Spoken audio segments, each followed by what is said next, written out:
I mean, so in fact, this is what went in the trunk of the car. And you can actually see there was an old Bell System logo, which is on that. Stu Tartarone has watched history unfold up close. In fact, he's played a role in making it happen. He was one of the techs who developed cell phones when he joined AT&T Labs. Decades later, his work has hit a milestone, 40 years since the first commercial cell phone call was made. The team was really formed in the late 60s, early 70s. I came to join Bell Laboratories in 1972 when this was a concept. Never existed, and I had the opportunity as part of that team to do all the technology work that led to the first commercial call in 1983. The early model was very different from the compact devices we now keep in our pockets. Technological advances have allowed the components to get smaller and smaller, but in the beginning they needed to fit in a car.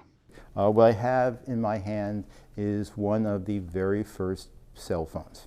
Now, it was a little bit different from something that's in your hand today because it was a vehicular service, and this went in people's cars. In the trunk was a transmitter, on top were antennas. What started as a niche gadget for those who could afford it has become an everyday essential, and even those in the business did not predict that. My very first job at Bell Labs, when I joined in 1972, was to support a market survey to understand if there was a market demand for commercial cellular service. And professional survey done, when it was completed, the conclusion was there was no market for such a service. A similar survey was done about 10 years later, and the same conclusion came back. So no one could really anticipate the proliferation that's taking place today. As the Federal Communications Commission pushes to reclassify broadband access through phones and computers as an essential service, on par with other utilities like water or power, Tartarone says that designation could benefit the industry. It's something that I think needs to be sort of considered in the fact, does everyone in this nation have guaranteed broadband and be able to use it? And maybe it would spur competition in different areas. There's this great digital divide that exists in this country.